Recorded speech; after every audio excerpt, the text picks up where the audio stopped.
Welcome, Kate Polak from the Wittenberg University, just down the street from me. And gosh, we're going to talk ethics in comics. Welcome, Kate. It's so nice to be here. Thank you so much for having me. So let's jump in here and get right to it. I want to know how you got into comics studies. Oh, it's been a story of falling in love again and again. And so when I was very little, we lived out in San Francisco, and my parents had to work a lot of long hours. And so I didn't get to spend a ton of time with them. But anytime they had a little extra money, they would buy me a comic book as kind of a treat, and we would read it together. And so much of my kind of like childhood was surrounded by love in the context of comics. And, you know, my parents got me into Calvin and Hobbes and all of these others. I first got Calvin and Hobbes when we did this very difficult move from Cleveland, where we were living with my grandmother, to Cincinnati, where we didn't really know anyone. And so all of these kind of like difficult moments in life have been punctuated with comics being associated with love nonetheless. And then in high school, I kind of fell out of it because I was afraid of being a nerd. And of course, I went to Walnut Hills down in Cincinnati. It's a school chock full of nerds. There's no avoiding it.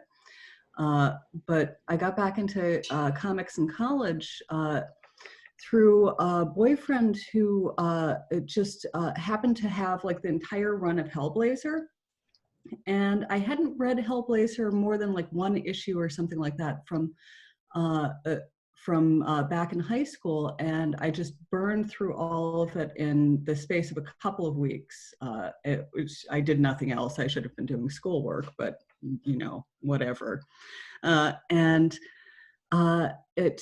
Jason Payne, who's actually still at OSU, he was generous enough to let me write a paper in one of his classes on comics, and that was the first time that I started thinking of comics as a literary form that I could do something with intellectually as well. And then I got into grad school, and I spent all of grad school making the argument that comics were in fact just another literary form like poetry and fiction. And so, you know, it's wrapped up in that kind of like emotional familial history, but it's also wrapped up in kind of deep intellectual love for it as well. I can't unthink comics from my moral and ethical development as a human being, because the way comics staged so much of the kinds of questions that I had when I was growing up, the kinds of questions that I was facing once I was thinking of myself as a scholar. All of that has had some kind of intersection with comics, and it's, you know, it's been a lifetime love. Yeah, that's really remarkable. I love the way you connect it to grandparents and kind of the space of growing and refining and complicating your emotions in and through this sort of positive kind of space of love, and then a boyfriend, and then of course your more formal study. It's like really beautifully articulated. So speaking of empathy or emotions and comics, yeah, this seems obvious to me now that you would write in the gutter, but let's talk about that for the rest of our viewers.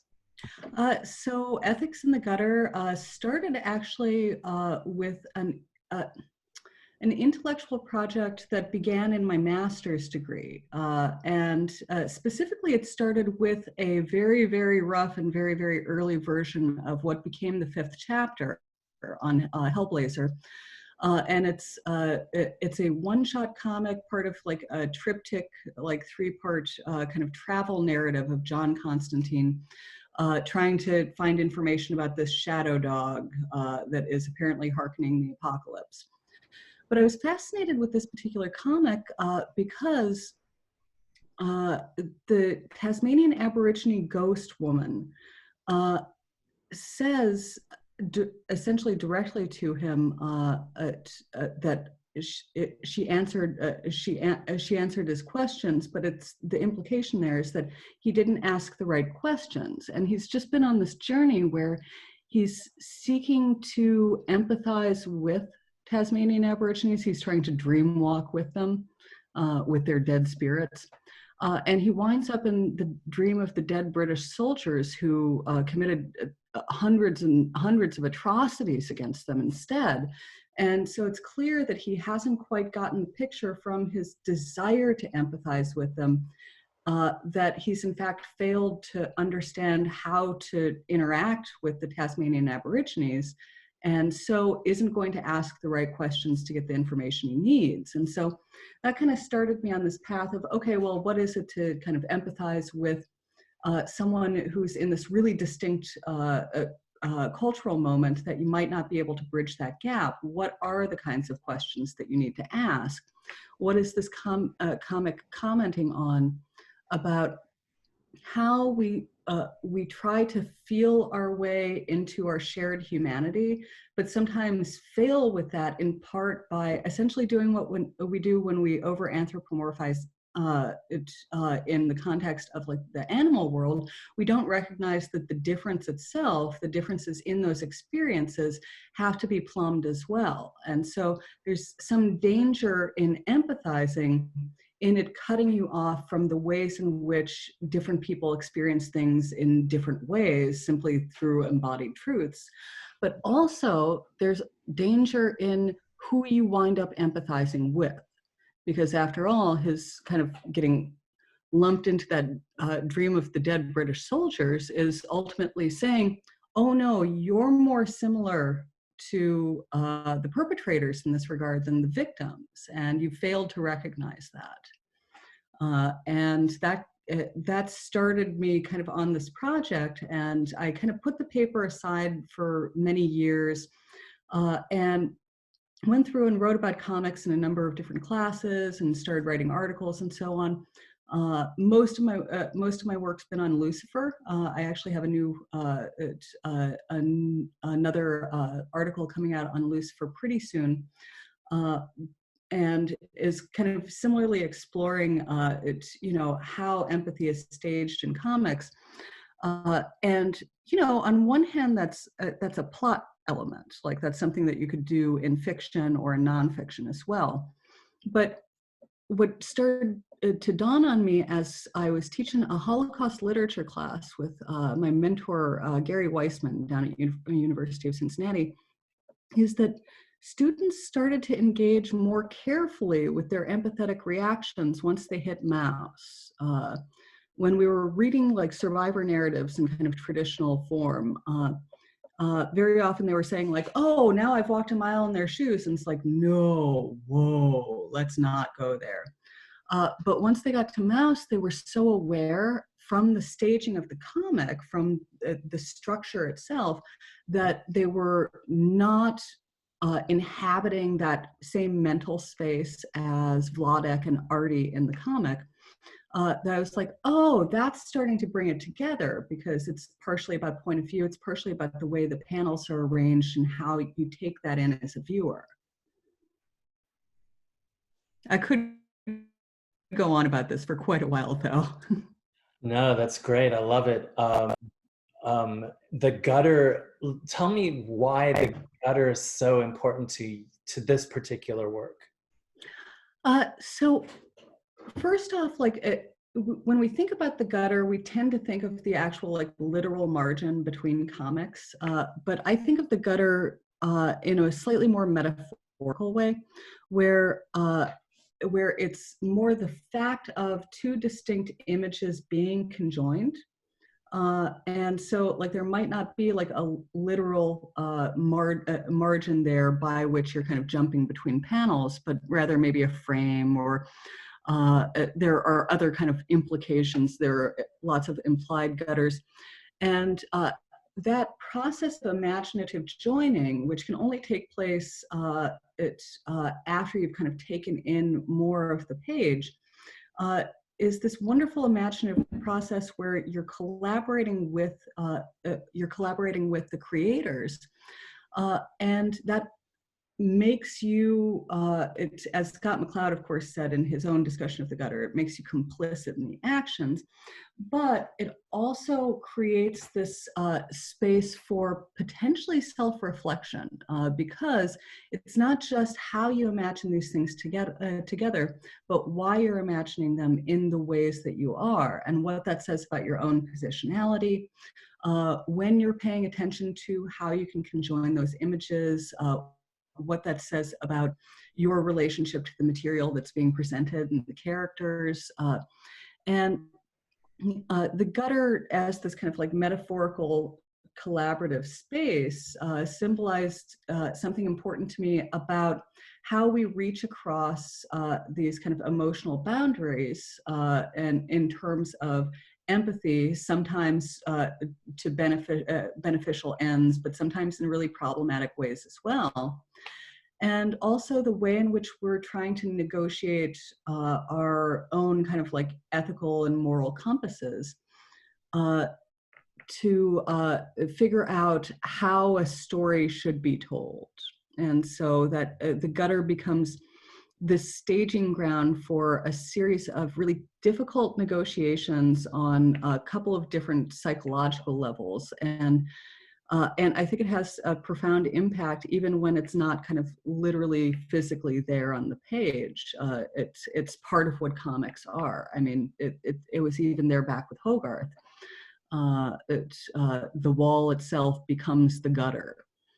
And so that space of collaboration, it has those kind of emotional, ethical, and intellectual implications that I find really provocative. Yeah, that's so beautifully articulated, Kate. I was thinking, very often, we talk to our students about the kind of frame and therefore the gutter, as a kind of discrete series of time space units. And I think we forget, to talk about how the spaces between the frames are just as important for the very reasons that you just talked about. And also, I mean, gosh, like so many comic book creators are using that space to re-educate us about how to insert, right, ourselves and our emotions, our ethics into this space. Yeah, it's really phenomenal for me. Like in the first chapter in my book, it's J.P. Stassen. I feel like he does some really masterful work with the gutter in asking you to reflect on what you're actually using that space for. Because, I mean, in spite of being a comic about the Rwandan genocide, there's very little genocide within the context of the comic, but it's always lurking there in the background. And so it's like, okay, exactly how are you using that imaginative space and why? And just those gentle restagings for the viewer to prompt them to reflect on what they're expecting to see, and what they're imagining instead of what's actually being shown. I'm so excited by everything that you're doing here. Can we move a little bit into, you've already begun to do this with me right now, but how this work that you do that's so important between the form, the emotions, and then the ethics systems can actually go back and trouble the historical record. I know this is other work that you do. Well, and I see these all as really related projects, and thank you so much for digging into this with me, because it's just such a joy to talk about. Even though I'm talking about like really troubling parts of the past, it's up on the screen we have a couple of Holocaust comics, which is part of a project that I have briefly sidelined but want to go back to, where most of what I talk about is not necessarily disavowed histories, but very often misrepresented and misunderstood histories. And so I think about all of the comics that I work with, I'm always looking for these kind of historical fiction elements, And I'm always looking at how they're trying to restage that historical record as something that is potentially more accessible to a broader number of people, that's more inclusive, that's maybe showing stories in an unexpected way, or that's trying to recraft a particular memory so we can see a broader range of interpretations for what this historical past means. I mean, just like on a basic level, actually representing some atrocities is first of all the most important thing. When I was working with Scalped, I mean, I knew a lot of this history going in terms of the Pine Ridge Reservation and so on, but I had like particularly devoted parents who gave me stuff outside of what was occurring in my history books.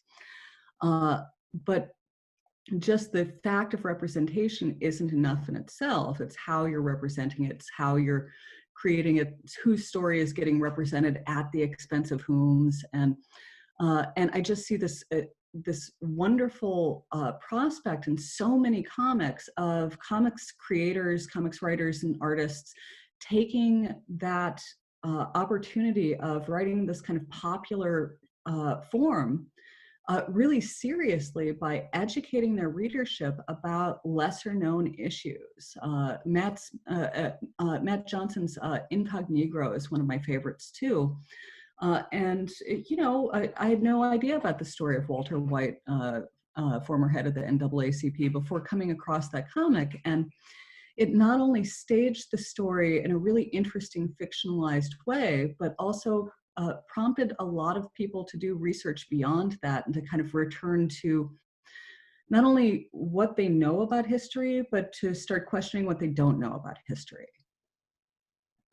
Yeah, that's absolutely true. With Auschwitz here, how would you carry us through this kind of first series of vertical panels?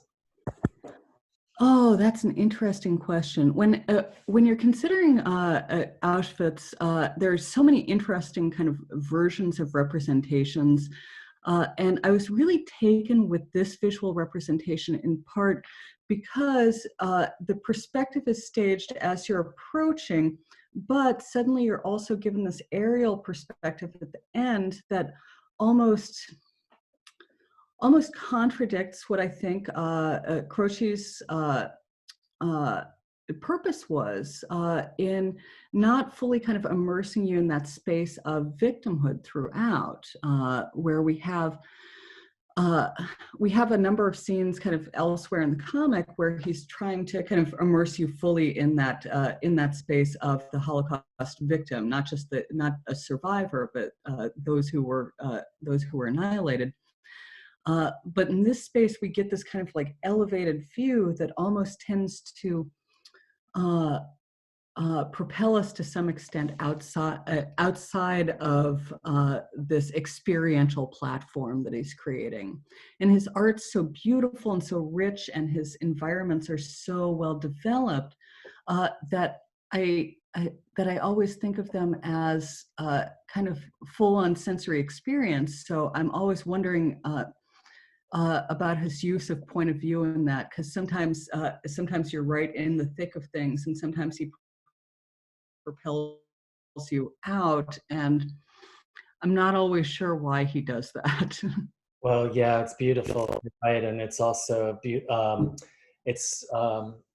of course, like you said, it's complicatedly, the aesthetics are complicated. So Lucifer, you brought up earlier, and yeah, how this story and its kind of reconstruction here. Talk to us about origin stories in comics and, well, Lucifer. Lucifer remains one of my favorite comics of all time, and I know, in spite of being kind of a spin-off of Sandman, and spin-offs tend to get a little bit less kind of play as favorites.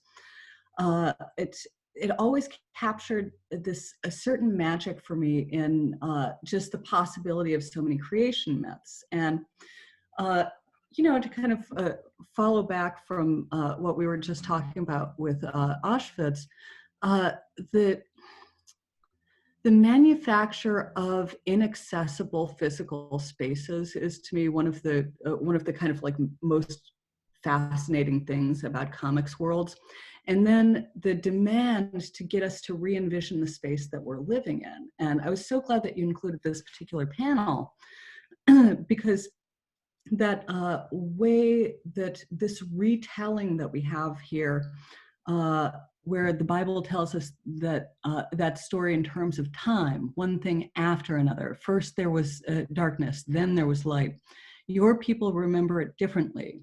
They see the darkness as a tunnel that they crawled through to reach the light, a vertical tunnel.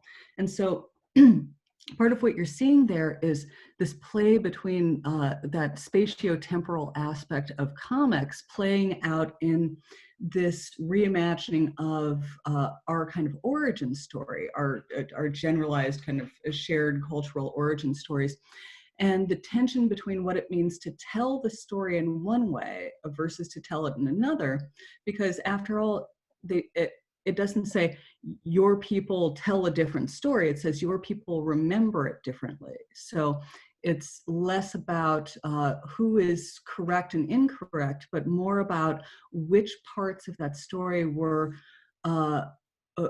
more useful for the people who were creating it, which parts were more necessary to capture the experiential reality. And I think that contrast between that kind of temporal narrative of the Bible, which I think really gets highlighted, especially when you get into the begat after begat after begat, which when you read it, it just as, you know, a series of a long ago genealogy, it's like, oh yeah, oh. But if you read it as each begat being this kind of like celebratory aspect of, oh, we're surviving, takes on a very different texture. And similarly, I think with this, when you tell a story in terms of time, it's a very different story than if you tell it in terms of space. One of the exercises I always have my students do, whether I'm teaching a literature class or a comics writing class, is I take Linda Berry's idea and what it is, and I have them tell a story from their childhood as if their childhood is a place rather than a time in their life, something that they can return to almost physically in terms of sensations, and that's really useful. Right, yeah, so great. I love that.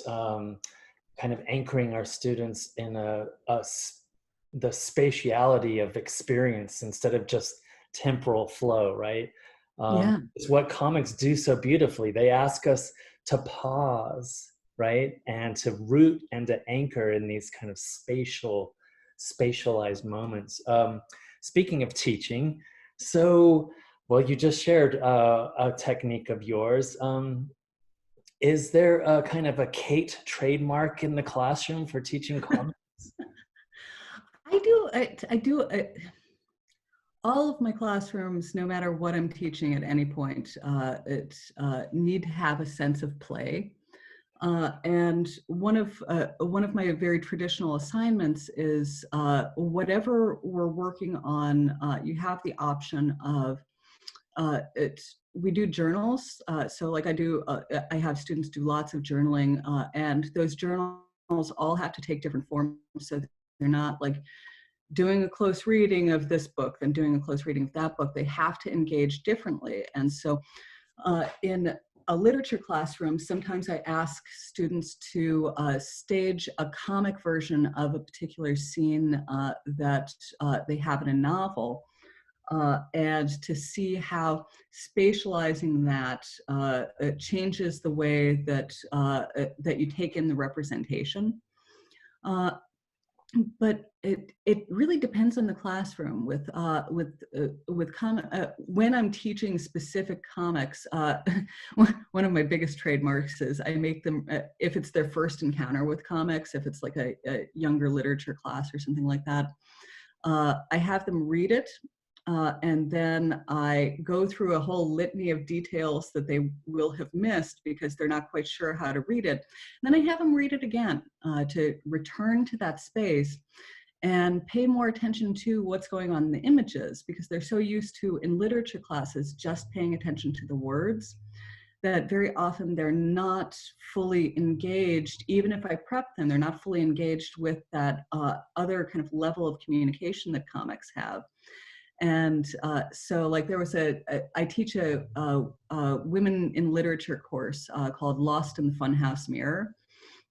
And it's contemporary transnational women writers. So I always have them read, of course, like Persepolis and Fun Home and so on.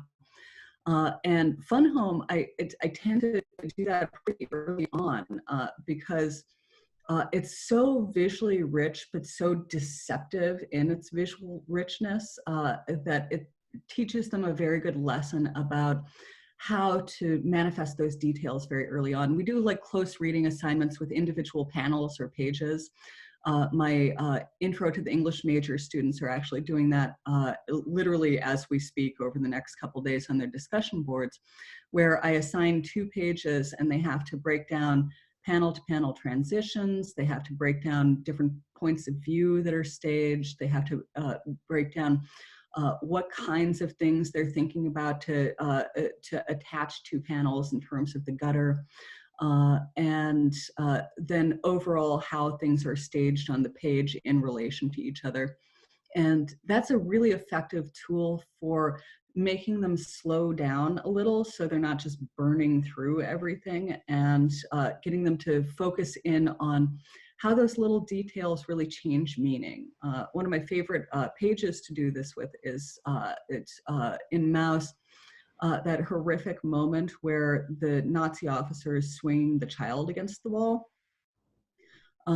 And you'll note if you're paying attention to how Vladek is telling the story, this is not something that he himself saw, and the story is kind of secondhand, and ultimately his story covers the actual image of this atrocious act because it's notifying us visually that he didn't witness this himself, although he does know it happened. And so it's this interesting kind of play between the textual and the imagistic, where the textual is not undermining the imagistic so much as it is clarifying what we can actually get out of that. And from whence it comes. Because I mean, as with any literature class, one of the biggest struggles to teach is how to avoid fundamental attribution error, like who's saying what and when in what context. And so giving them this visual opportunity to really see the ways that they might not be tracing the narrative, including in other forms, I think it's really useful, just also as a profound kind of ethical issue, figuring out from whence things come. Kate, you've written formally on your classroom, and Batman Returns us to the classroom, Black Hole, V for Vendetta. These seem to be kind of important sort of texts, graphic text for you to kind of, I guess, bring us back into the class, bring the students to the comics, bring comics to the students. I don't know. Yeah.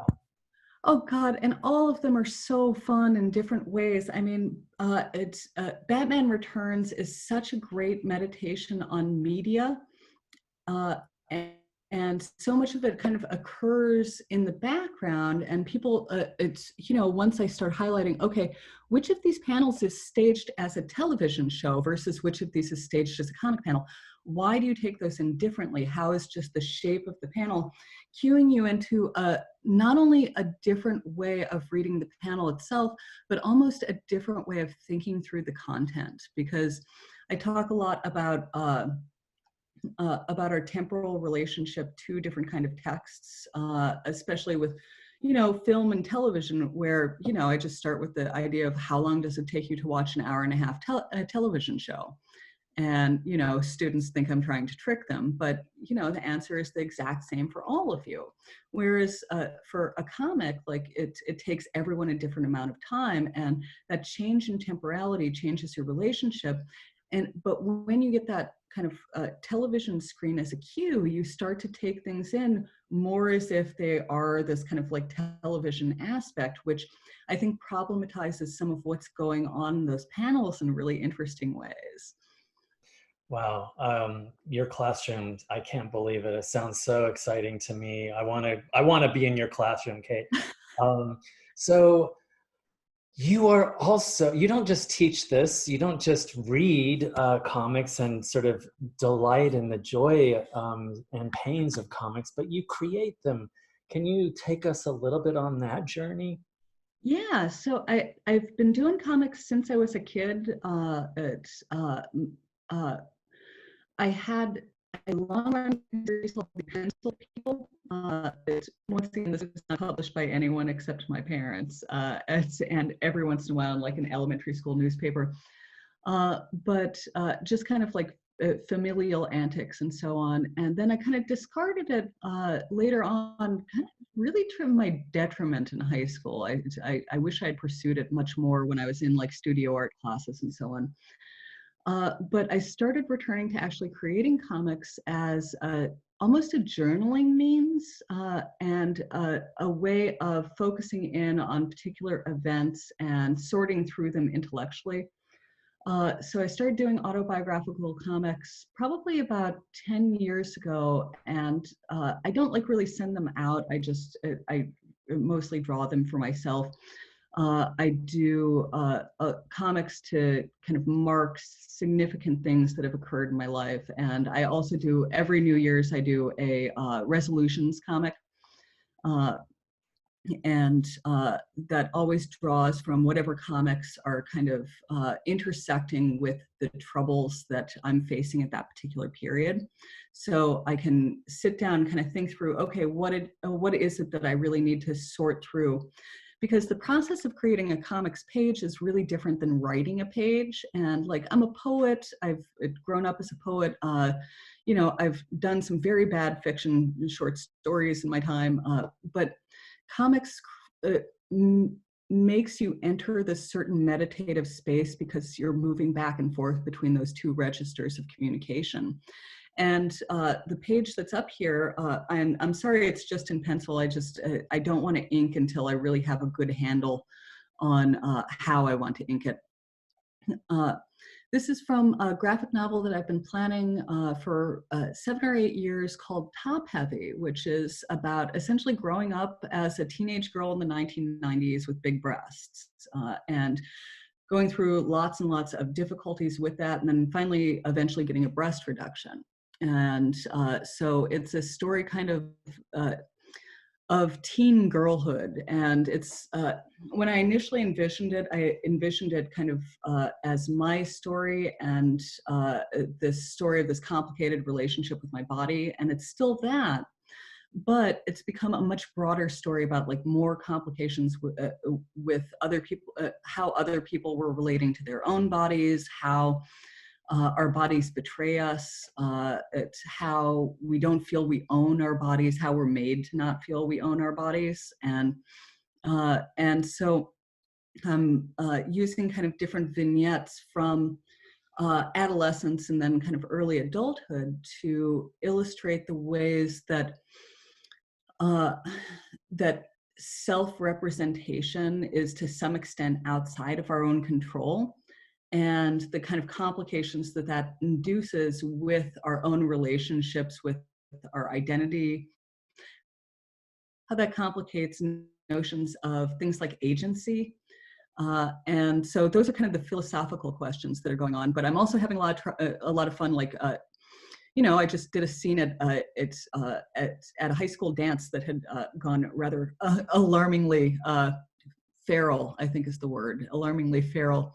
And I realized I couldn't represent the kind of energy of it simply by drawing people. And so I started doodling all of these like mythical gods and goddesses and like tricksters and so on, and like multi-breasted goddesses. And so and I realized like that's the transition of the energy at a school dance. And so I realized that one of the best things that I could do to tell the stories that I needed to tell in this kind of emotionally authentic and representationally authentic way was to stop holding myself so much to that realism. And it's a lesson I should have learned years ago because I've been teaching it for ages. But I was holding myself to the standard of I have to depict things as they actually were. And it's like, well, that's how things actually were. We were little monsters. We were animals at various times. We were difficult creatures of the night. And it's just been a nice kind of breakthrough. I love that you give yourself the time to really kind of recreate in this way that you've just shared with us. The vitality in comics today, where are you seeing this? We've just gone on a really beautiful journey with you through some of the scholarly works, things that you teach in the classroom, your own creation. Where is the heartbeat of comics today? Well, you have the Goodbye Vertigo up there, and it's, while the spirit of Vertigo is not gone, I have to say so much of my kind of work, my career, but also just like my fun and my love has been invested in kind of Vertigo as an imprint. That I was really distressed to see kind of like their reintegration into the kind of broader DC universe. And while I understand reasons for restructuring, blah, blah, blah, whenever I saw a new title with that Vertigo logo, I got excited.